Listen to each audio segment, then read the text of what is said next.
shame I've been divorced 2 times over dumb shit. I'm ashamed my son call another nigga pops, cause his mom still bitter we didn't work it out.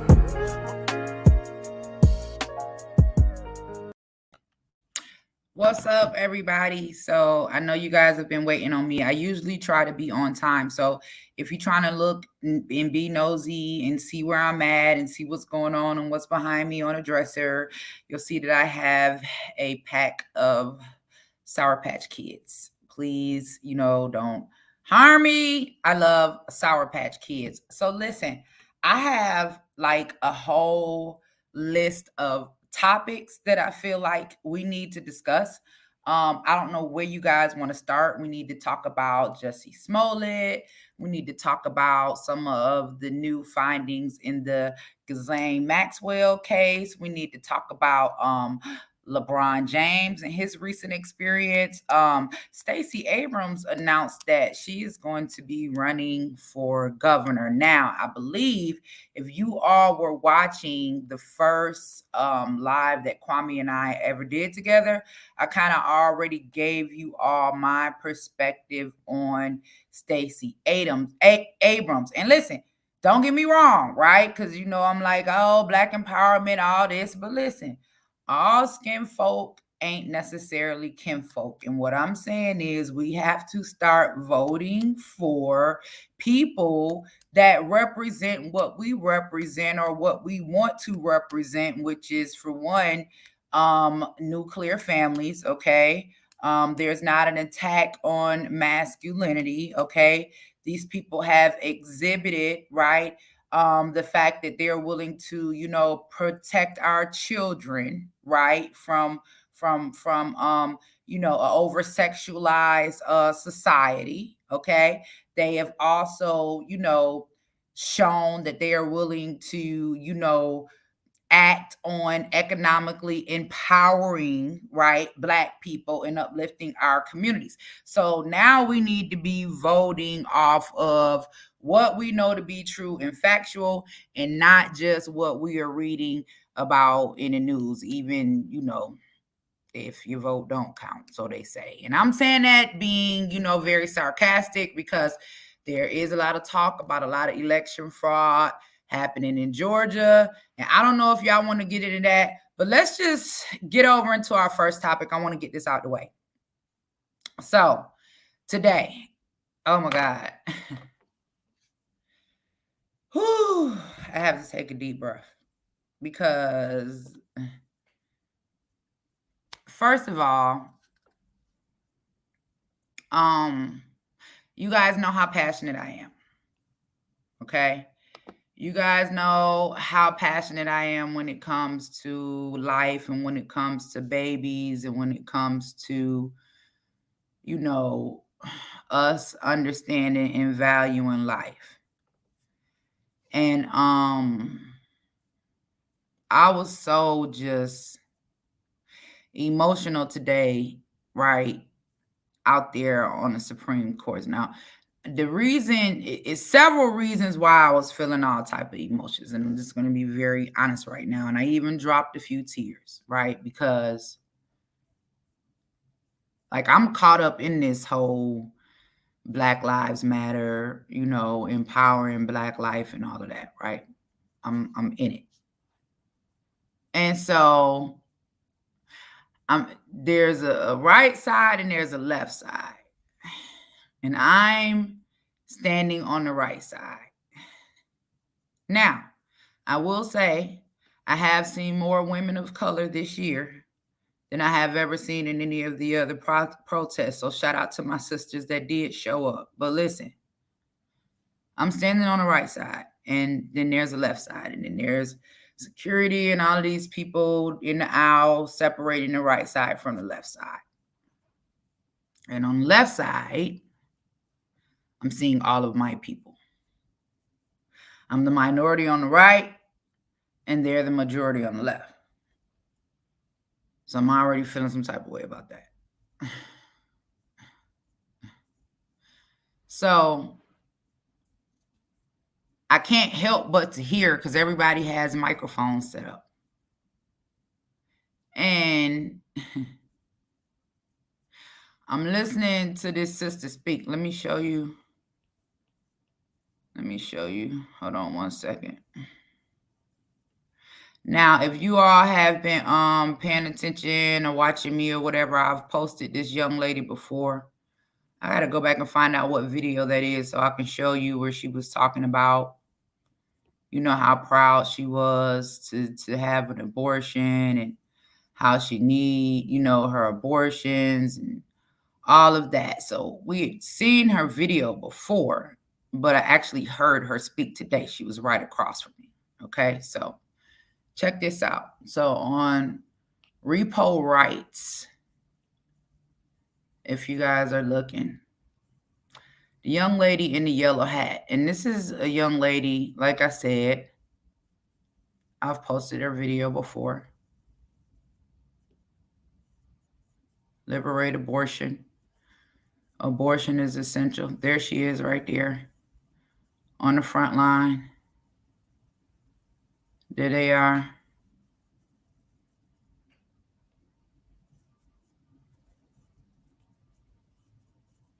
Now, let me keep going.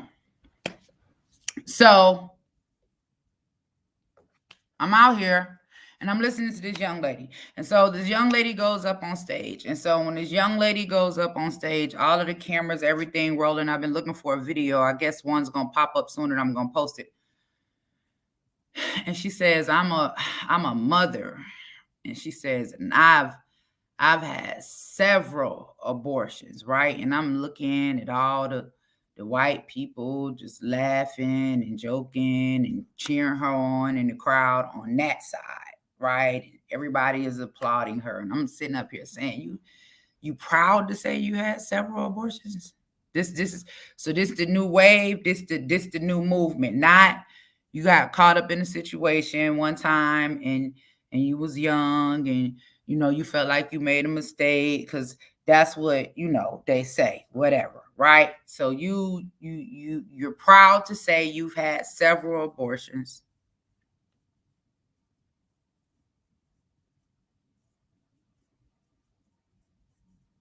Then you saying we need our abortions. Then you're saying abortion is racist, that abortion restrictions are racist, right? So I'm sitting here and I'm processing all this because I'm trying to figure this out. So abortion restrictions, which would save, right? Actually save the lives of all babies, right? I mean, but let's just talk about Black babies for a minute, because we're saying Black Lives Matter. So now abortion restrictions are racist. Not only are abortion restrictions racist, but those of us fighting against abortion is racist. So I'm a racist because I'm over there in the crowd. And you basically saying that I'm a racist because I believe that your child should be able to live. That makes me a racist. So I'm dealing with all of these emotions out there because I'm like, for one, the fact that you would let these people use you like this to make a fool of yourself.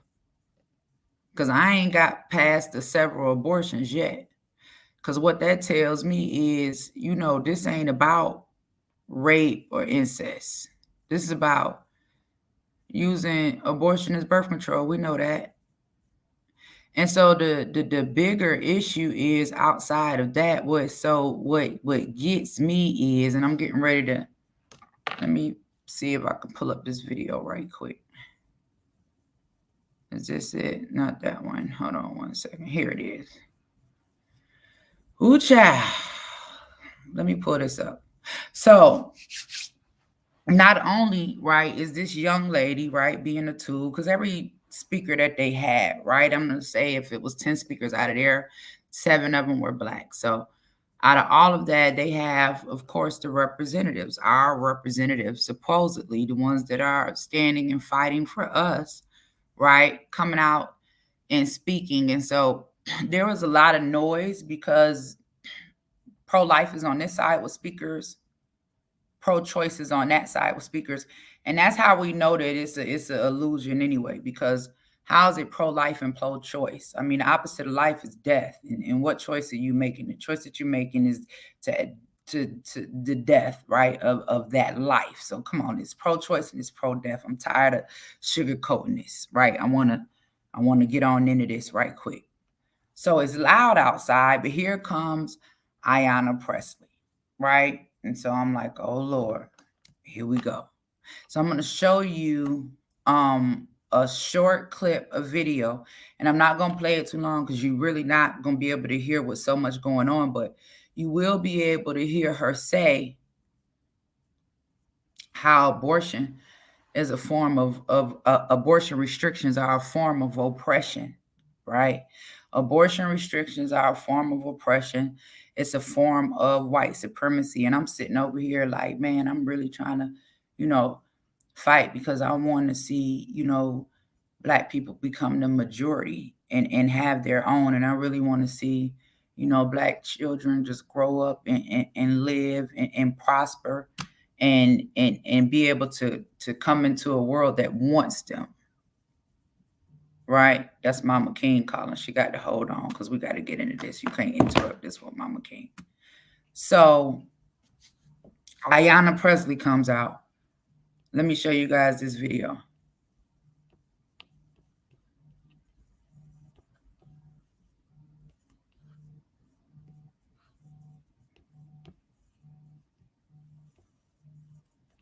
Back in 1973, my own particular medical field, I'm a radiologist, was in its infancy when it came to unborn babies. Ultrasound. Who could have imagined the advances in science that have led us to where we are today? A time in which every single unborn child in America. Now, listen, I know that was hard to hear, but basically what she was saying is that by them, restricting abortion, that they're putting the heaviest load right on the most vulnerable, which are Black and brown people and low income and that is basically the disabled, and that is a form of white supremacy. And what I'm saying is I didn't know that we looked at our children like that.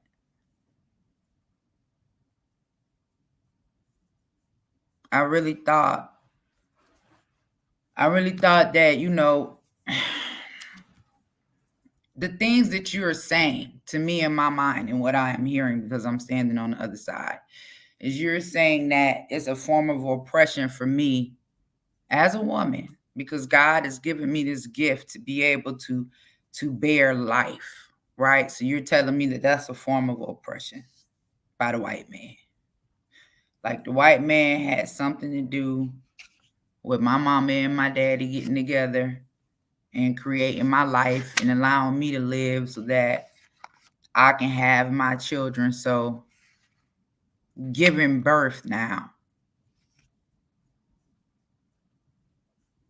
is a form of oppression.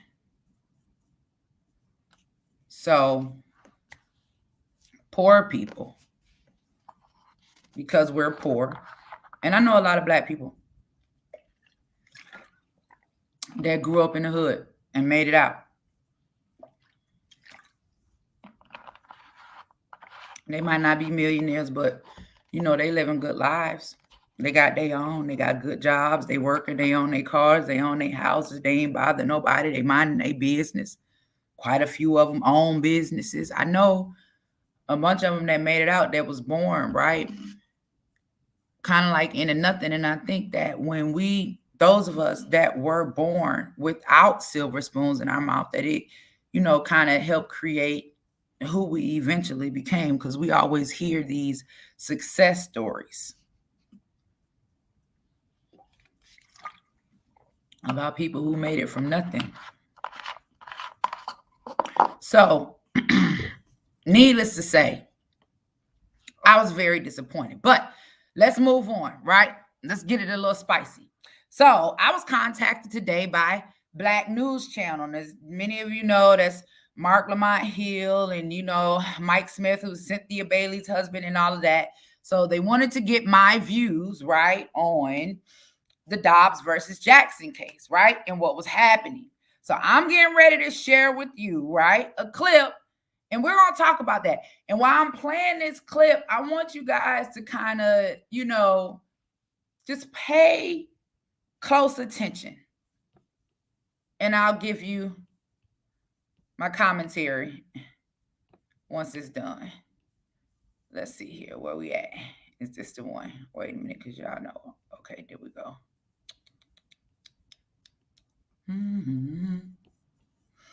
Let's go. Let's check this out. Joining me now for more insight into anti-abortion initiatives happening across the country is author, political analyst, and founder of American King Foundation, Angela Stan King. She's also known for her conservative views on several issues, including abortion. Thanks so much for joining us, Angela. Appreciate you being here. You've been very vocal about your opinions on abortion. So what do you hope will be the outcome of this case, and why? I'm hoping that it goes back to the state so that the people can have a voice. And I want to be clear that this particular case right here is not to completely end abortion. It is to make sure that abortions don't go past 15 weeks. And a 15-week baby has skin, has eyes, is completely formed. So we're not necessarily trying to come against a woman's right. More so, we're trying to protect the life of the innocent unborn child. So what is your message to Black women who say that they should have a right to do what they want with their own bodies? Well, the first thing that I want to, what I would like Black people to understand is that we're all on the front line saying Black Lives Matter. And it seems to me that Black Lives matter until a Black woman is pregnant. We have to understand that Black life begins in the womb. And when we say what a woman should or should not do with her body, we have to understand that me, I'm a mother. I've had 5 children, and I don't share the same body with my children, nor do I share the same body with my own mother. So the fight is for the baby's body and not necessarily the woman. So I think that if we begin to change the way that we're looking at this or perceiving this, then we'll understand that we need to value life. But it shouldn't come down to the government saying this. And that's, I believe, what some people are concerned about. Or why is the government, especially conservatives who say they don't want government making decisions about how they operate their life, and they should make that decision. So help me understand how that plays into the factor when you have people who don't want to wear masks or get a vaccine or do other things like that. I think it's really. I'm sorry, Laverne, go ahead. Yeah, you go ahead, please. I think that we have to, when we say we don't want the government telling us what to do, well, it was 7 white men that passed Roe v. Wade that gave us a choice as to whether or not we wanted to abort our children or give birth to them. So we're still going by what the government is allowing us or not allowing us to do. And as someone who is pro-life, I'm more so questioning the people that made it legal, especially when we're saying that we are a minority and that Black population is still stagnant at only 13%. So if we're concerned about, Black life, or we're concerned about being minority, or we're concerned about being, oppressed, then there is strength in numbers. So why would we be supporting something that executes the creation of Black life in the womb? But Angela, you actually made a really good point the other way, because as you said, it was 7 white men who gave the approval for women to have their own choice. They gave the power back to women. Now this ruling would take the power away from it. So you're talking about. They made it legal for women to be able to abort their children, and it was based off of a lie. It was a white woman who said that she was raped by 3 Black men, which is the reason why they passed abortion.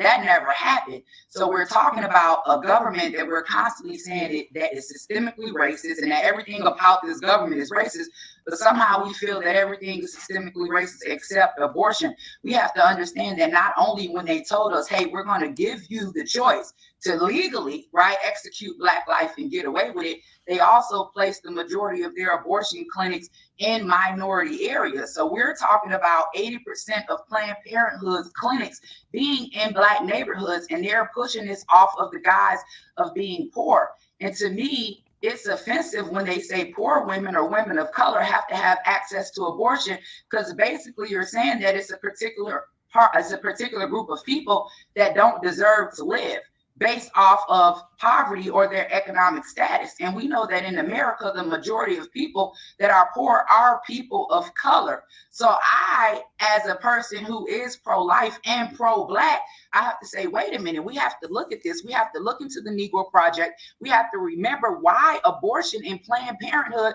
was originally created. It was not to help Black women. It was to execute Black life. This is eugenics. So if we're screaming, Black Lives Matter, let's make a difference, we're tired of them killing us, then why are we sacrificing our children at abortion meals? Now, I heard a woman today, because I do understand when it comes to incest and rape, I'm not an extremist, but I heard a young woman today, because I was at the Supreme Court and I was out there protesting, and this was a young Black girl stood up and she said, hey, I've had several abortions and we need our abortions. So that told me that it wasn't about rape. It wasn't about incest. This is about using abortion as a form of birth control. And when we talk about our fights for civil rights, Black women never fought for the right to abort their children. We never walked around with the badge. We never shouted our abortion. It was nothing that we were ever proud of. And I was so embarrassed and ashamed today to be standing on one side with the majority of people who are white, who are saying, hey, let these babies live, and then listening to the other side with the majority of people like me saying that abortion restrictions are racist. We have to understand, or we have to ask ourselves a question. Now, first we're saying that they're racist because they're white supremacists because they were killing us. And now Angela, I don't want to take it to the races. I don't want to go down the racist view. I don't, because it affects Black and white women. But I hear what you're saying. At the end of the day, the woman can choose. That's your opinion. It's not that woman's opinion. She feels fine with it. Well, I'm not arguing you brought for me her, on here to but I'm just giving you the other point of view.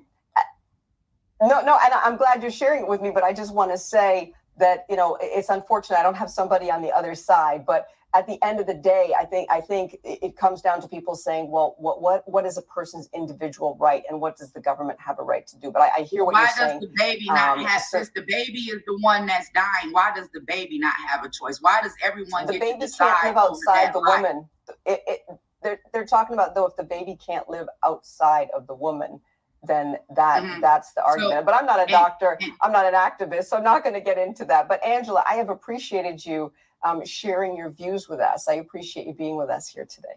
Yeah, and I just want to say that it's not wrong for Black women to be pro-life. It is okay for Black women to say that Black babies should be born, because each and every one of us are here because our mothers got pregnant. That is the only way to have a Black life. Your mother has to get pregnant and she has to give birth to you. So if you are a pro-life advocate, do not believe that you are standing on the wrong side of history or on the law, because you are fighting for the next generation to live. Yeah, and once again, I said, it's all about everybody having their individual choice and their right to their own opinion. Thank you so much, Angela. Appreciate you being here with us. Once again, I said what I said. I said what I said, because listen, I'm trying to educate you and you want to shut me down.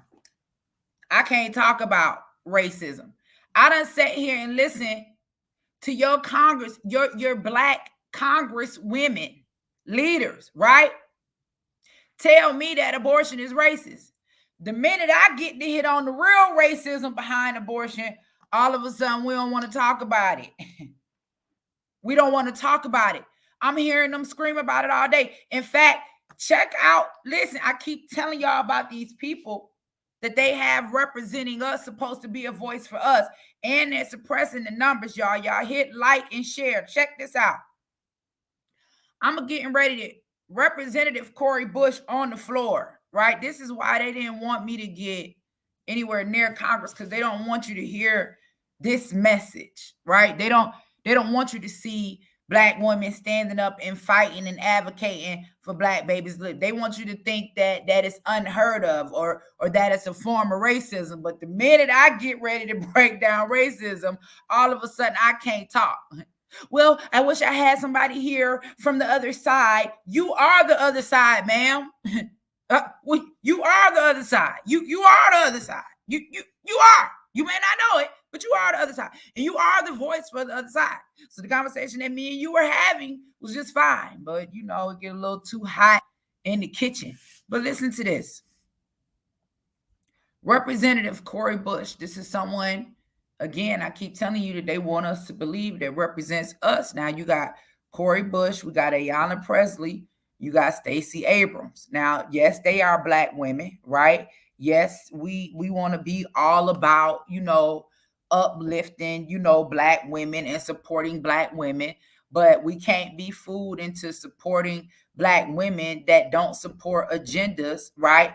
That enhance, uplift, and, you know, elevate, educate, all of that black life. It don't matter if they black. Don't matter if they got dreads. It don't matter if they bald headed and cut all their hair off. It don't matter if they fine. It don't none of that matter. What's their voting record? Okay, well, we know that these three women that I just mentioned, for one, you're against black life because you're for abortion. Extreme abortion. Now, listen, I'm sitting out here listening to Ayanna Pressley, right? All of these people talking about how abortion restriction is racist and how black people are oppressed, but y'all the same people that just voted to give illegal immigrants $450,000 per person. If black people so oppressed, like, why we get abortion? Like, why y'all showing up to speak about abortion, but we ain't at the Supreme Court, or we ain't all came together to march to economically empower our people? This is my question. If you gave that black woman $450,000, she wouldn't even be considering aborting her children, because you all have made black women believe that the only way they could be successful is if they abort their children. But remember, they're saying abortion is essential because of rape and incest and poverty. Please don't kill me because my mama was poor when she got pregnant. That has absolutely nothing to do with me. I might be the one to grow up and put my mama on. Please do not decide for me that I should not live, because at the time of my mother's pregnancy, she could hit the lotto 5 minutes later. My daddy could hit the lotto. Anything. Don't decide whether or not I should live based off of the economic status of my parents at the time, because basically you're saying that poor people are worthless, and I beg to differ. This is what you're saying. You are targeting a particular group of people based off of their economic status, which means that you are in fact a racist. It don't matter if you're black. But let's listen to this, because remember, they kept telling us, because this is about the Dobbs versus Jackson case. And mind you, this case is not even about completely stopping abortion. They're trying to put a ban past 15 weeks. And one of the other things I want to ask y'all, if y'all noticed in that video, if you looked in that video and you saw in the background where they were showing the abortion protest, all they showed was abortion signs. Every sign you saw somebody holding up, right, was an abortion sign. But look at this. We're talking about the propaganda of the media.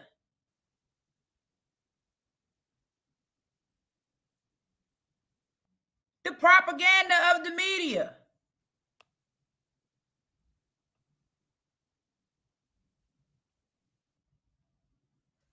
How you only showing the abortion signs? That's my question. So let's move on. Propaganda. Let's keep it going. Listen to Representative Cori Bush sharing her story on the Congress floor about she had an abortion as a teenager. Now we're gonna break this all the way down, because remember, They wanted us, first abortion was for rape and incest. Now, I'm proving to you that this is no longer about rape or incest. This is about convenience. This is about using abortion as a form of birth control. I told y'all before, I don't know nobody that went and had an abortion and left out of the abortion clinic with their baby's remains. What are they doing with all of these fresh brains and hearts and livers and all of this stuff? I'm just asking. I'm not a conspiracy theorist. I don't know. I'm just asking a question. I'm just asking.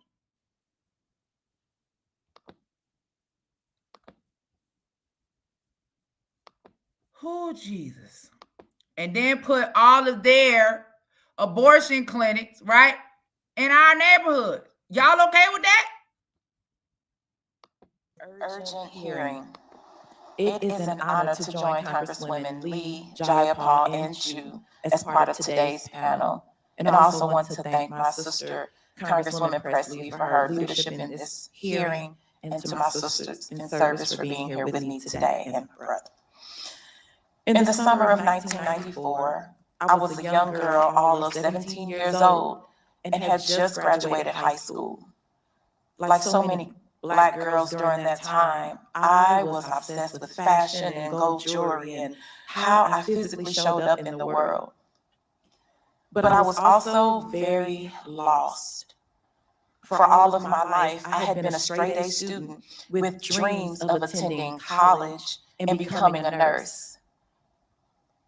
But high school early on was difficult for me. I was discriminated against, bullied, and as time passed, my grades slipped, and along with it, the dream of attaining a full scholarship to a historically Black college. That summer, I was just happy that I passed my classes and that I finished high school. Shortly after graduating, I went on a church trip to Jackson, Mississippi. I had many friends on that trip, and while there, I met a boy, a friend of a friend.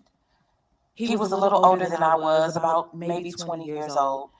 That first day we met, we flirted, we talked on the phone. While on the phone, he asked me, could he come over to my room? I was bunking with a friend and hanging out and said he could stop by. But he didn't show up for a few hours, and by the time he did, it was so late that my friend and I had gone to bed. I answered the door and quietly told him he could come in, imagining that we would talk and laugh like we had done over the phone. But the next thing I knew, he was on top of me, messing with my clothes and not saying anything at all. What is happening? I thought. I didn't know what to do. I was frozen in shock, just laying there as his weight pressed down upon me. When he was done, he got up, he pulled up his pants, and without a word, he left. That was it. I was confused, I was embarrassed, I was ashamed. I asked myself, was it something that I had done? The next morning, I wanted to talk to him. I just wanted to say something to him, but he refused to talk to me. By the time that trip ended, we still hadn't spoken at all. About a month after the trip, I turned 18. A few weeks later, I realized I had missed my period. I reached out to a friend and asked the guy from the church trip to contact me. I waited for him to reach out, but he never did. I never heard from him. I was 18, I was broke, and I felt so alone. I blamed myself for what had happened to me. But I knew I had options. I had known other girls who had gone to a local clinic to get birth control and some who had gotten abortions. So I looked through the yellow pages and scheduled an appointment. During my first visit, I found out that I was 9 weeks pregnant, and then the panic set in. How could I make this pregnancy work?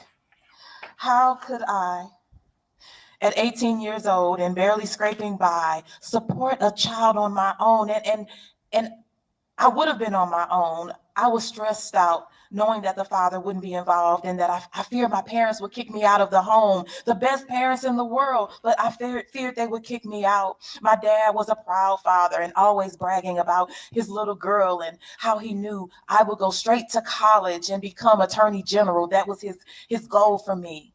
So with no scholarship intact and college out of the foreseeable future, I couldn't bear the thought of disappointing my dad again. I knew it was a decision I had to make for myself, so I did. My abortion happened on a Saturday. There were a few other people in the clinic waiting room, including one other young Black girl. I overheard the clinic staff talking about her, saying she had ruined her life, and that's what they do. They being Black girls like us. Before the procedure, I remember going in for counseling and being told that if I moved forward with this pregnancy, my baby would be jacked up because the fetus was already malnourished and underweight. Being told that if I had this baby, I would wind up on food stamps and welfare. I was being talked to like trash, and it worsened my shame.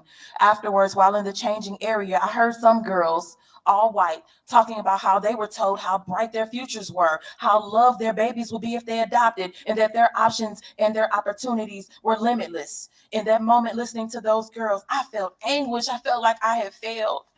I went home, my body ached, and I had this heavy bleeding. I felt so sick. I felt dizzy, nauseous. I felt like something was missing. I felt alone, but I also felt so resolved in my decision. Choosing to have an abortion was the hardest decision I had ever made. But at 18 years old, I knew it was the right decision for me. It was freeing, knowing I had options. Even still, it took long for me to feel like me again until most recently when I decided to give this speech. So to all the Black women and girls who have had abortions and will have abortions, we have nothing to be ashamed of.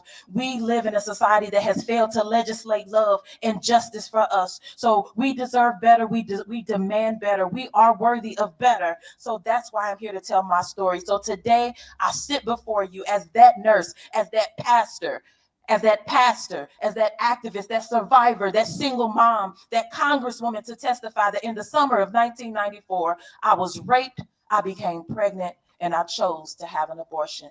I yield.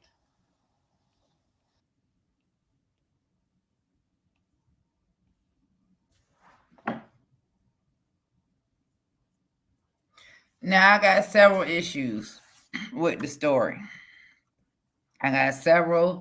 Because I'm listening to the story. At the end, you say you got raped. You called the little boy. You and your friend went to sleep. It was late at night. You let the boy in. That means your friend in the room somewhere too. You ain't hollered. You ain't screamed. You ain't fought. You laid there. You gave out. Whatever, right? It went down. Okay, so not only that, you say he wouldn't talk to you. So you gave it to him or whatever, and he didn't want to talk to you no more. So if he raped you, why you ain't tell somebody at the camp? Why you ain't call the police? What you mean he wouldn't talk to you no more? What you don't went and see, that's another thing about how Black men get caught up. with these kind of wenches right here.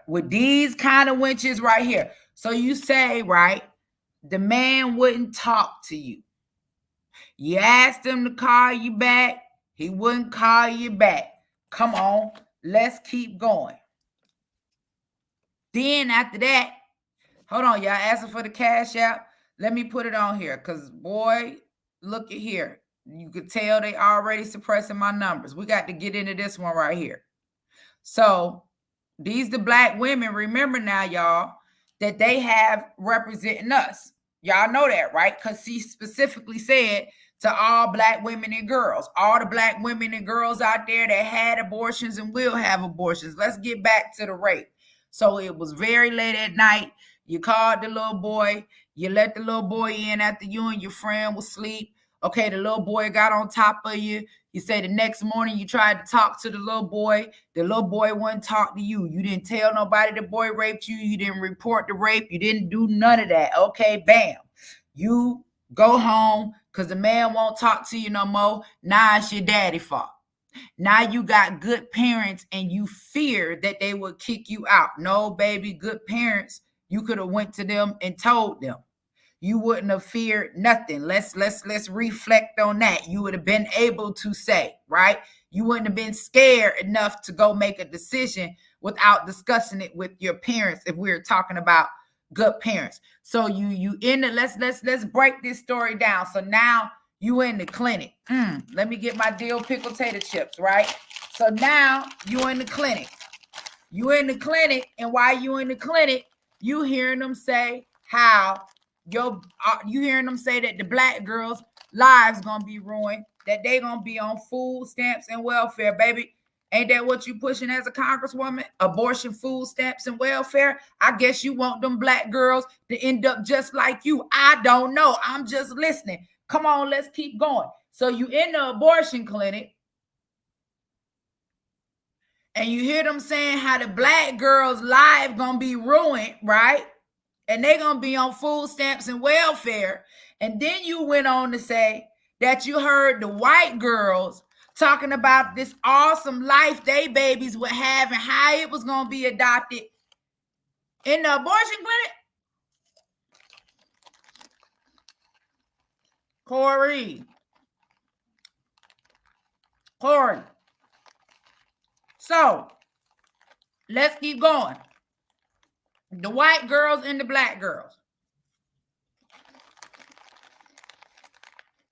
Let's break down the first lie, right? Let's break down the first lie, that your life gonna be ruined from giving birth to your baby. Boy, I don't know who in Congress puts in these agendas that they want all black women and girls there. That's black genocide. Huh? Is y'all paying attention? And y'all know with these dill pickle chips, they get real good when they get like down in the bottom of that little corner. Hold up, this is what I gotta do because I'm not even about to play. I had this all on my hands. Hold on. We finna get into this. We gonna come against the first lie, right? Hold up. Them was good. Representative Cori Bush. Let's come against the first lie that we telling all black women and girls, since you want them to get this message that their life gonna be ruined, right? By giving birth to their baby. Because I'm here to tell you, when I was 14 years old, I found myself in the same predicament. Can I preach a little bit? I'm just asking. I ain't trying to hurt nobody's feelings, right? I found myself in the same predicament. I chose life. Today, my baby is not only a HBCU graduate, but one of the top attorneys in New York City, right? My child, her life is her life, right? I wasn't ruined. I wasn't destroyed, right? In fact, it made me go harder. In fact, it made me appreciate life just a little bit more than I appreciated life before, right? I'm listening to your story, girlfriend. I went to high school. Guess what? I dropped out too while I was pregnant, still went back, got my education, and became a graduate with a bachelor's in psychology. This is after having 1, 2, 3, 4, 5 children. Baby, hold on. Why are they the voice for all black women and girls? So we're not pushing abstinence, right? We're not pushing abstinence because guess what? That pregnancy could have been avoided. You could have been on birth control. I've told you all before, I'm not an extremist, right? I would much rather see somebody take a preventative measure, because if you don't create the life, we don't have to worry about ending the life. I want to know, Black America, why you are voting for these people to be a spokesperson or a representative to our children, but at the same time they advocating and fighting and on the floor crying about how, right, they got to kill their baby in order to be successful, how they have to execute Black life in order to be successful because you was hot, girlfriend. And we done all been there before. Ain't no, you know, shit, you know, hey, man, it went down. Just be honest.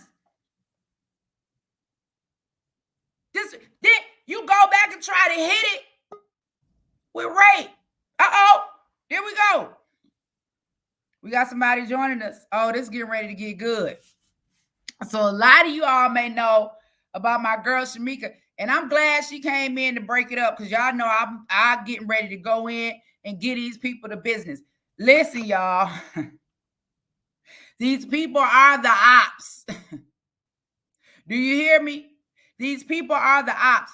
Be careful who you are voting in the office. These people want to tell our children to transition, kill their babies, right? Have promiscuous sex. They want to sit up there and talk about every reason why we need abortion, but go vote for illegal immigrants to have 450,000. What? Who tired? I'm tired. Anyway, let me bring on my guests because y'all just so messy. Let me pick the right screen. There we go. Hey, girlfriend. Hi. How you doing? Good. How are you? So, everybody, this is my friend Shamika Michelle, and the reason why I brought Shamika on the show is, for one, she is just absolutely hilarious. Okay, for one thing. For two, she's a fellow Black conservative. Like Shamika, they got this myth out here like we don't exist or real ones don't exist. Like you got to be some type of stuck up bougie type. Like you can't be like. What's up with that? So I don't know what's up with that, but I definitely know we are the best ones. We are the fun ones. And so to me, you have your liberal women, which are the ones that either they're for everybody or they're stiff and stuffy and they only like missionary. And then you have the conservative ink, you know what I mean, that are also stiff and stuffy and probably only like missionary. And then you have us conservative women that, you know, will choke on it but not tell nobody. So we're the good fun ones.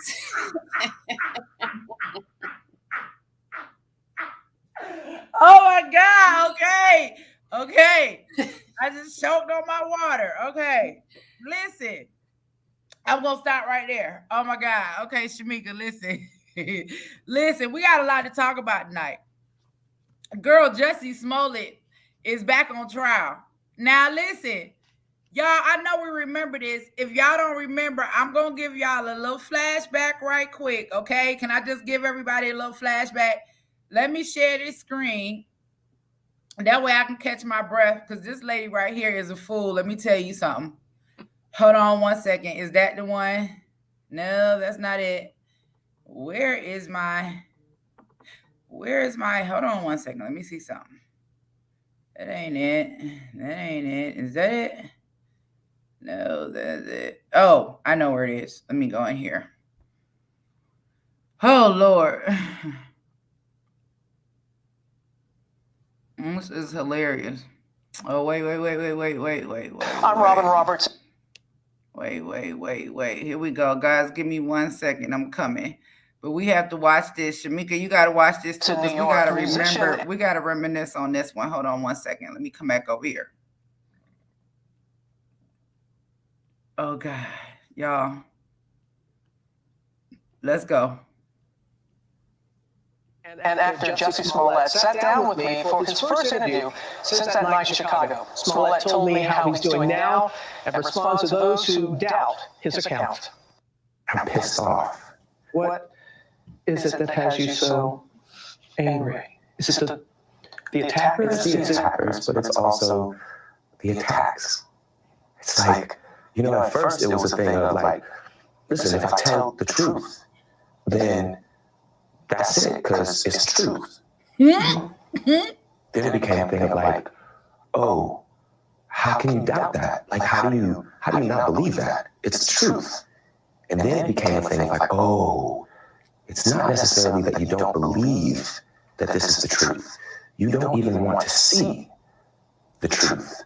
What happened when I landed in Chicago, and Frank Gatson, who's like my uncle, and he's also my creative director, and he picked me up.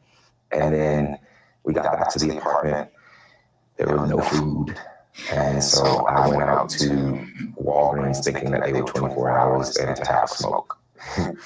Walgreens was closed. So I called him up and I said, hey, I'm going to run to Subway, which was across the street. I'm going to get a salad. Do you want anything? I went to the Subway and got the order. During that time, I texted my manager thinking that he was still in Australia because he was on an Australian tour with one of his other clients. Mm-hmm.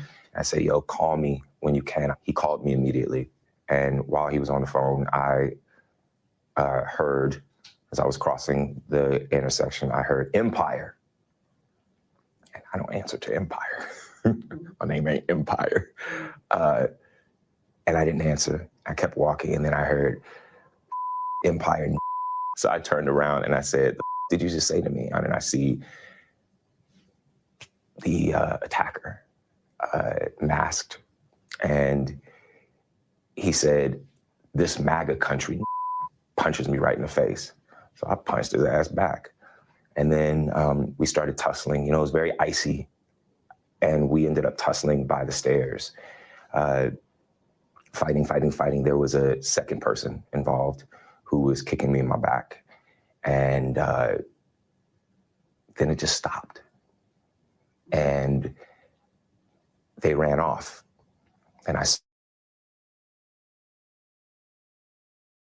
gotta unmute our mics here. Okay, Shamika, we back now. Y'all can go back and watch that. I mean, it's even funnier now when you watch it. I mean, I knew he was lying from the beginning. People in it like was mad at me. I'm like, he's lying. I'm like, because it didn't make any sense. Because I'm like, dude, you talking about these people got rope and bleach and a Subway sandwich and 2:00 in the morning in a blizzard in Chicago, and they called you Empire and you hit his ass back. Like, that story is hilarious. But Shamika, reports just came out that prosecutors in the case are alleging that he, you know, did some type of dry run, that he actually went and took the two, you know, white racist Nigerians on a dry run the day before to scope out the area and give them step-by-step instructions on what they needed to do.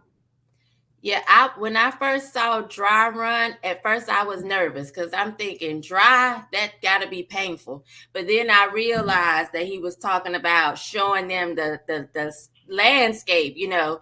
And so I was like, woo, because, you know, they Nigerian. I know, you know, they might be packing a little bit. So I just know that I always thought he was a liar, because especially when they showed the guys, I automatically said they're black. Like, to me, black men walk with a little bit of, I got a little bit of something, you know what I mean? So I knew by the way they were walking that was not, they were not white men hollering MAGA country. And I can't even believe he tried to pull that over on us. Like, come on, Jussie, stop it.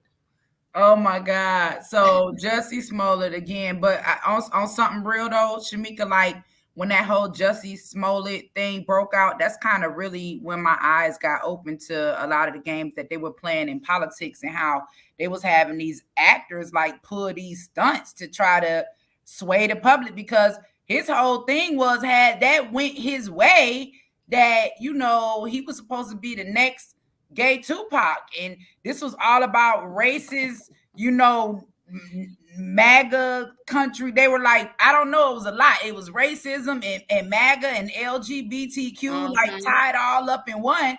And then when I found out he was Kamala Harris' cousin, and like all of them was tied together, and I seen the pictures of him and Adam Schiff. Well, so they say, allegedly. Please, nobody come for me. Allegedly, I don't know. But then I saw the pictures of them and Adam Schiff and all of them together. Like, I was like, what's up? But like, when did Democrat Party, right?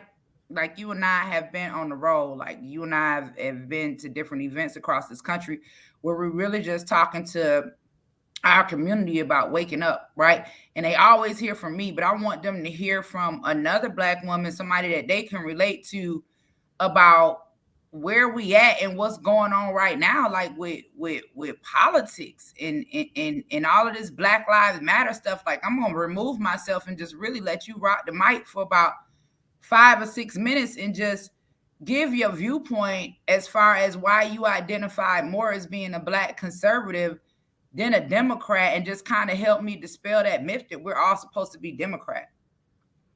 Well, one of the reasons that I identify more with conservatives is I've seen what the Democrats have done to the Black family, first of all. When they decided that a check was better than a Black man in the house, that's an issue with me. I feel like Democrats are consistently pushing the narrative that Black men are useless and that we don't need them and we can do it without them and you should be a strong Black woman. So that is one of the prime reasons that I go against them, and especially Black Lives Matter, who push that they need to dismantle the nuclear family. Why? When we know that 70% of Black children born to single parent households, that's not helping us.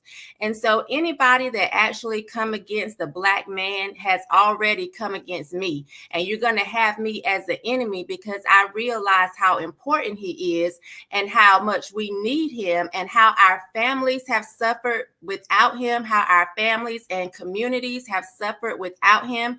So when I see the Democrats playing these games of trying to push the LGBTQ, trying to push this strong, liberated, feminist Black woman, I have a problem with that. And so that's probably the main reason. And then, of course, you have other reasons that as a mother, like school choice, my kids all went to charter schools, K through 8th grade. So I believe in having a choice outside of public education. And I believe that if you can't afford it, if you can't just afford to send your child to a private school, you should have other options. And school choice, charter schools, that's another option. So I come against whatever the Democrats talk about that's against family. So first, the Black man. Secondly, about us actually progressing. I don't like the fact that they continue to push this false notion that Black people cannot achieve, that Black people are victims, that Black people are oppressed. I am a product of rape. My mother was raped at 14. I was born when she was 15, and I was never given an excuse to fail because of that. I was always pushed to excel. And so when it comes to Democrats trying to tell our little Black kids that they are not important or that the white man will always have his foot on their neck and that they need to be victims or they're not going to be able to do well in life, I have a problem with that because although I'm not where I want to be in life, where I am is because of my own choices. It's not because anybody held me back, and especially not a white man. So when it comes to white supremacy, I don't buy into that because I believe in order to believe in white supremacy, you have to believe in Black inferiority, and I am not inferior to anyone. Are there white people that feel like they're above me? Yes. Are they, however? No, they are not. I am just as powerful, just as smart, just as successful as any white person on this planet, and my skin color is not going to stop me. So I'm not one of these people that buy into this whole progressive left, Black people are victims mentality. I don't like it. I can't stand it because to me, that pushes white supremacy. If you're always looking at what a white person is doing and feeling like, oh, you can't get anywhere because the whites are going to stop you. The whites are going to stand in your way. Oh, gosh. Oh, massa, what I's going to do? What I's going to do if the white man don't say I can do it? I'm not buying into that. A white person didn't bring me in this world, and a white person does not determine how I stand in this world. So move to the side, and it ain't no white supremacy over here. We doing it Black, we doing it right, and we're gonna do it successfully. So listen, you said something, and it's amazing that you said this because I was just talking about this because before you came on, we were just listening to a clip of Representative Cori Bush basically on Congress floor advocating for abortion because she claimed that she had been raped after she let the boy in at 1 o'clock in the morning and got up in the next morning and he wouldn't talk to her and all this whole extra stuff. But anyway, you're saying that you were conceived from rape and your mother chose life. And because your mother chose life, that means that you also have life. And so my question, I guess, would be to you is, what's your viewpoint on, like, we can't, it's so much going on with Dobbs versus Jackson. Of course, I was in DC protesting today. And it's like, no, we can't make decisions for anybody else. But if it came to you counseling someone, and by you being a child, that was conceived and raped, and your life is your own, what would your advice be to another young woman that finds herself in that situation? Well, first of all, I would definitely use myself as an example that something good can come from it, even if you weren't ready, even if, it wasn't the best circumstance. I know a lot of people that were born, in circumstances that were not ideal. So I would use myself and people that I know as an example. Of course, I'm also honest. I'm not going to say keep the baby and I'll help you, because 9 times out of 10, I'm not buying no diapers. Let me just be honest. But I do push on people to actually try to make better decisions. Like, I'm not one of these people that'll say go out here and sleep unprotected. I believe in being married first and then having children. So, I use myself as an example. You don't have to have an abortion. I had my first child out of wedlock, and one of the best things somebody told me was, you're not the first person to have a baby out of wedlock. You won't be the last. So that is definitely what I've told young people that have felt guilty or felt like their life was over because they were pregnant, young, or they weren't ready. Like, you're not the first person and you're not going to be the last, and you can definitely make it. Look at me, look at so many other people around you. Most of us don't plan it. I did with my second two. I was married. I actually planned my pregnancies. But the first one, I never say she was a mistake. I always say she was a surprise, something that I'm glad I got that I didn't even know I wanted. I think that's awesome that we start recognizing, how we address our children and how we speak over their lives, right? Telling them that they were a mistake or telling them that they were surprised. I mean, that could definitely have a huge impact. So joining us on the panel today is my girl, Sharice Lane. Now, y'all, this is one of my babies, and she's a young girl, beautiful, and she's also in a conservative movement. And I kind of wanted to bring you guys on in addition to some others, because I just wanted to show my audience that, there are pro-black women that are in the conservative movement. And I wanted you to come on and talk and go over a couple of topics with us. We're going to be talking about LeBron James. We're going to talk about the Ghislaine Maxwell trial. And then we're going to talk a little bit about Joe Biden's mandates being kicked down. But before we do, Sharice, I just want to give you a chance to kind of talk about, why you, being as young as you are, you identifying more with conservative than Democrat, which most Black people would think. Right. So hello, everyone. My name is Sharice Lane. I am a pro-Black, conscious Black conservative. And for me, I was raised with conservative values. I was raised in the church. My grandfather is a pastor, and I was also raised with conservative values. I did go to a private Christian school as well. So I was raised around those values, but it wasn't until I was in middle school and my teacher basically challenged me to research both sides, research the Democrat Party and the Republican Party, that I realized that I did hold conservative values. And that's when I started identifying as conservative. And also that's when my political journey began. I've never been a Democrat. I've never registered as a Democrat. The first time I was able to register, I registered as a Republican, and I've been registered as one ever since. And yeah, that's basically me. My grandfather, he isn't a Democrat either or a liberal. Neither is my grandma. I was raised with those values, so it comes naturally to me. Awesome. So guys, listen, I'm getting ready to play a clip. We're going to come out of the screen for a minute, and then we're going to come back and we're going to talk about this. This is the first accuser testifying in the Ghislaine Maxwell. Now, let me ask y'all something, because y'all two be on it just like me. Like, we see all of this stuff going on about abortion, and we see all of this other stuff. Why the Kyle Rittenhouse, that's all over the place, right? Cameras in the courtroom.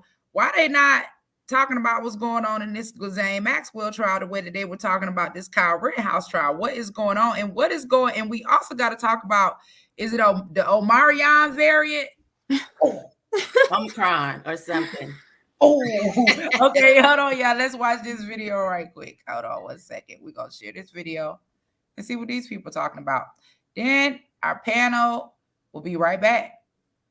Let's go.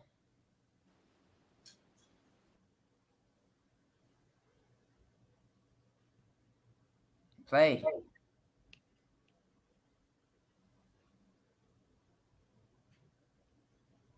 Press mute, y'all. Well, it was an emotional day at the sex trafficking trial of British socialite Ghislaine Maxwell.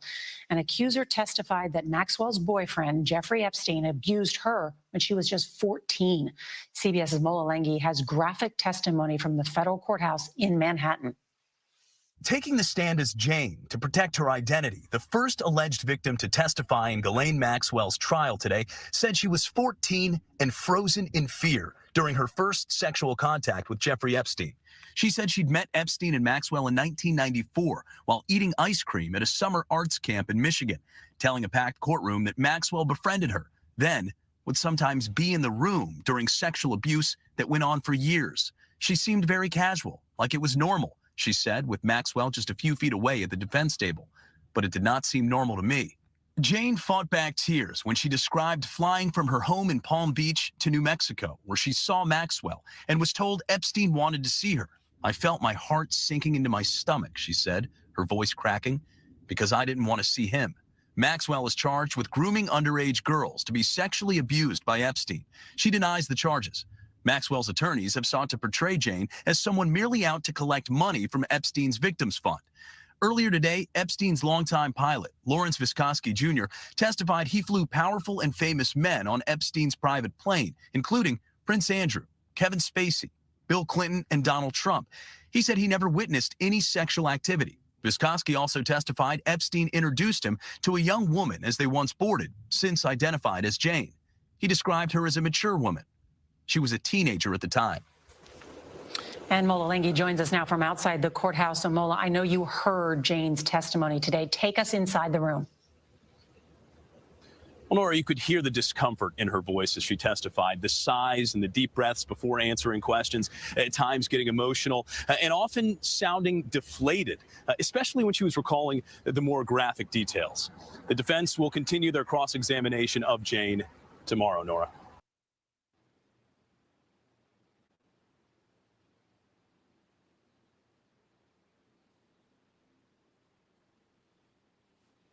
Go. Let me unmic everybody, unmute everybody. So listen, I know everybody in the comments trying to like, oh, y'all know she loved Trump. What's she gonna say about that? Listen, may the truth roll down like thunder. All I know is they said somebody was on a plane. That don't mean nobody did anything. But anyway, we're listening and we're watching. Guys, what are your comments like? What's going on with all of this stuff? Because for one thing, we saw when the Trump administration was in that a lot of these pedos start to get arrested. We saw Harvey Weinstein. We saw Jeffrey Epstein. We saw Ghislaine Maxwell. Like, what do you guys, give us your opinion. Tell me what you think is going on with this case. You can go first and I'll go. Okay, so one of the things I hate, though, is that the cameras cannot be inside of the courtroom, because I would love to see exactly what's happening and hear these testimonies for myself. As it refers to Trump, you know, I do believe his testimony. Hopefully it's true as far as him saying he didn't know all of these things. And when he did, he separated himself and, you know, didn't allow him to come back to his clubhouse or whatever.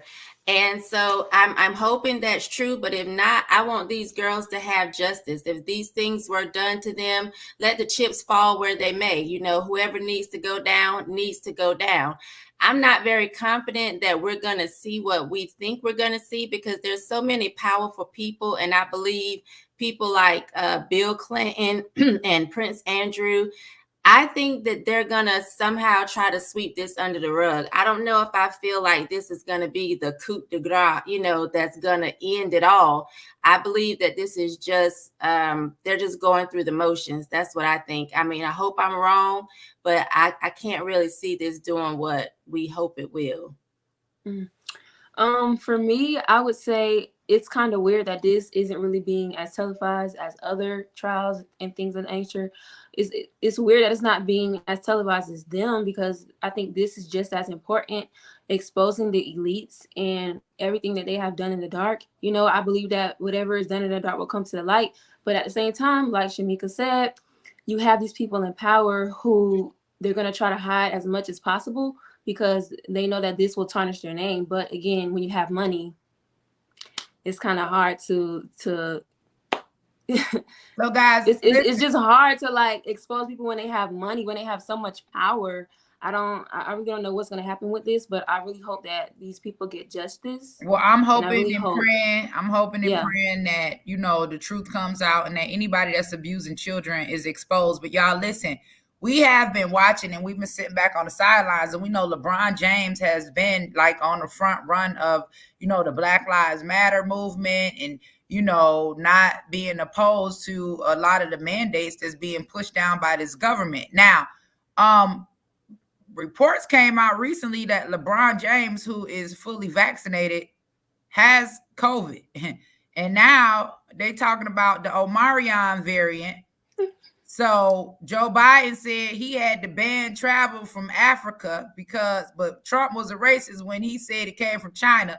Joe Biden saying it came from Africa, and now they done found a case in New Mexico. Now they done found a case in California where all the illegal immigrants at. So you got the African variant testing positive and the illegal immigrant down in California, and now they saying y'all need a booster shot. So I think these people are on like their 6th or 7th shot now, and LeBron James just tested positive for COVID, and he's fully vaccinated. Shamika, please start with you. Give me your thoughts on that. You know, I've been wondering if LeBron was even telling the truth when he said he was fully vaccinated. Like I'm thinking you're tip top shape. Like you're one of the best athletes out here in good condition. Why would you even take this? But then again, people say that he's not that smart. You know, I've said he's an intellectual midget, but maybe he did take it. But it just baffles me that he's actually been, you know, saying that he's vaccinated and now he has COVID.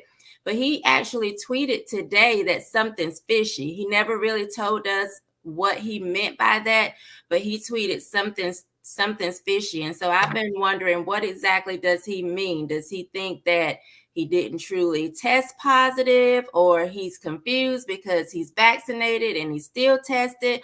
All I know is I didn't get that foolishness. I think it's ridiculous. 3 shots in less than a year. You know something has to be wrong. And it doesn't have anything to do with everybody need to be vaccinated. If it's supposed to work, it's supposed to work, and it's not working. In my opinion, I think all of this is stupidity. I am a big advocate for eating healthy, living healthy, working out. I believe that our immune system will work on our behalf if we treat it right. So the fact that they still are pushing these vaccines and acting like if you get the vaccine, then you're basically immune. No, it's not the case. As we can see, LeBron, he claims that he's fully vaccinated, but he has COVID. And like you guys said, he's supposed to be healthy, but I don't understand. I really don't understand what's going on here. I just think that they are using the situation to try to get as much power as they can over us. But I think that if we push back enough, it won't work. But hey, we'll see.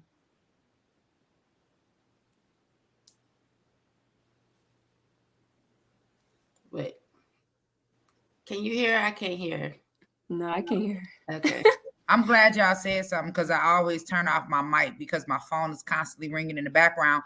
But I think that we are pushing back, but it's kind of like people waking up because they like, this stuff don't make any sense. But what's the good news is that Joe Biden did, a federal judge did turn down his mandate and said that he can't enforce it, that it's unconstitutional. And we've said that. But Sharice, now, one of the things that I want to talk to you about, and then we're going to get ready to close out, because I want you guys to both tell everybody where they can find you, because people are asking in the comments.